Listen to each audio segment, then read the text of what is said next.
10 KG পেঁয়াজ বেরেস্তার গোপন tips কম তেলে মসমসে উন্নত পদ্ধতি পেঁয়াজ বেরেস্তা। ঈদের দিন মাংস কাটবেন না পেঁয়াজ কাটবেন, মশলা তৈরি করবেন না ঘর গোছাবেন না মেহমান আপ্যায়ন করবেন, তাড়াতাড়ি এই ভিডিওটা সামনে যাওয়া মাত্রই সেভ করে রাখুন, কারণ প্রতিটা স্টেপে থাকবে টিপস। পেঁয়াজ বেরেস্তা কিভাবে করতে হয়, কিভাবে কাটতে হয়, কোন পেঁয়াজ নিতে হয়, চলেন তাহলে আপনাদেরকে ফুল ভিডিওটা দেখিয়ে দেই। এই যে দেখেন পেঁয়াজ নিয়েছি একই সাইজের পেঁয়াজ, সবগুলো পেঁয়াজ একই সাইজের। এখানে আমি 10 কেজি পেঁয়াজ নিয়েছি, সবগুলো চলেন সেকেন্ডে সেলে ফেলি। দেখেন সেলা হয়ে গিয়েছে। এখন এই পেঁয়াজগুলো আমি হালকা কুসুম গরম পানি করেছি, তার মধ্যে পেঁয়াজগুলো ছেড়ে দেব। 1 নম্বর টিপস দেই, এখানে পেঁয়াজগুলো হালকা কুসুম গরম পানিতে দেওয়ার সাথে সাথে এর কালো কষ মানে কালো পানি ছেড়ে দিবে, আর হচ্ছে এর পিছুর ভাবটা চলে যাবে। এই গেল 1 নম্বর টিপস। দেখেন কি পরিমাণে কালো পানি বের হয়েছে, আর পেঁয়াজটাও সাদা ফকফকা হয়ে গিয়েছে। এই পেঁয়াজগুলো কাটতে কাটতে আমারও হাতে 12টা বেজে গেছে, কারণ হাতে কষ দিয়ে হাতের চারাটা দেখেন সম্পূর্ণ নষ্ট হয়ে গিয়েছে আমার। অন্যকে দিয়ে যারা কাজ করাম তাদের হাত চকচকা থাকে ভাই, আমার নিজের কাজ আমি নিজে করতে পছন্দ করি। আমারও বুয়া আছে, কিন্তু আমার বুয়ার কাজ মোটেও পছন্দ হয় না, এই জন্য আমি আমার নিজের কাজ নিজেই করতে পছন্দ করি। গরম পানির সাথে সাথে আমার হাতটাও ধুয়ে ফেললাম, তারপরেও দেখেন আমার হাতের কষ ওঠেনি। এখানে 2 নম্বর টিপস দেই, পেঁয়াজগুলো তো একই সাইজ করে কেটে নিয়েছি, কিন্তু এই যে দেখেন পেঁয়াজ ছেলার পরে যে একটা উপরে আরও একটা মোটা চামড়া থাকে, ওটা কিন্তু আমি নিইনি। পেঁয়াজের 2 পাশটা আমি ছেটে নিয়েছি, শুধু মাঝখানটা দিয়েছি, কারণ ওইভাবে পেঁয়াজ কাটলে পরে পেঁয়াজ বেরেস্তা সঠিক হয়। এখানে আরেকটা টিপ দেয় যে পেঁয়াজের যে হলুদ মাঝখানটা থাকে ওটা কিন্তু কোনোভাবেই নেওয়া যাবে না। দেখেন আমি কিভাবে পেঁয়াজটা কাটতেছি।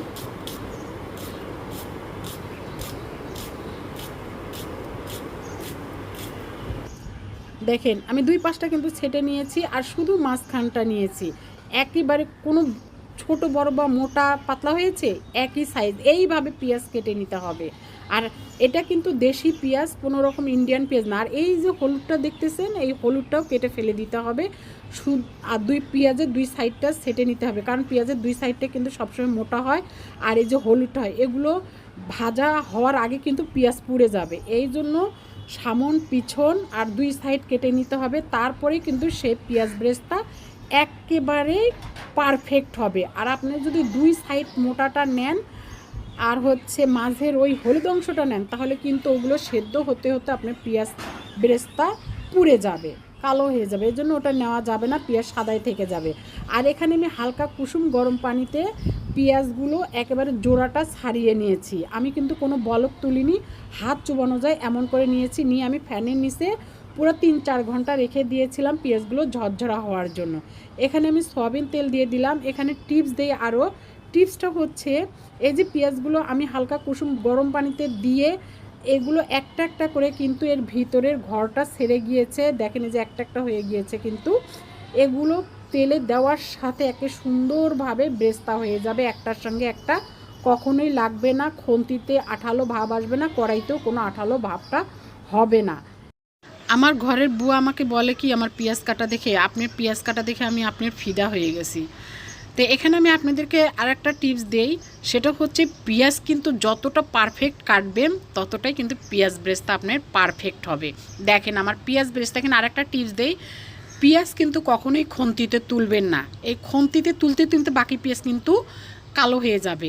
তেল থেকে একটু সাদা সাদা থাকার সাথে সাথে এই যে ছাকনাতে ঢেলে দিবেন, এইভাবে ঢালার পর তাড়াতাড়ি ছড়িয়ে দিবেন। ছড়িয়ে দিয়ে তেলটা সেঁকে নিয়ে আর একটা এই যে ট্রের মধ্যে ঢেলে দিয়ে তাড়াতাড়ি ফ্যানের নিচে দিয়ে দিবেন। একেবারেই কালো হবে না, পারফেক্ট পেঁয়াজ বেরেস্তা হবে। দেখতে পাচ্ছেন আমার পেঁয়াজ বেরেস্তাগুলো কতটা পারফেক্ট হয়েছে। পেঁয়াজগুলো বেরেস্তা করলাম, কতটা মুসমুসে হয়েছে শুনবেন না? শুনতে পেরেছেন পেঁয়াজগুলো কীরকম মুচমুচে হয়েছে? এখন ভেঙেও দেখাই হাতে যে আসলেই কতটা মুচমুচে হয়েছে।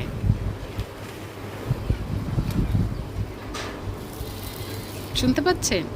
এই হয়ে গেল আমার 10 কেজি পেঁয়াজের উন্নত পদ্ধতিতে পেঁয়াজ বেরেস্তা।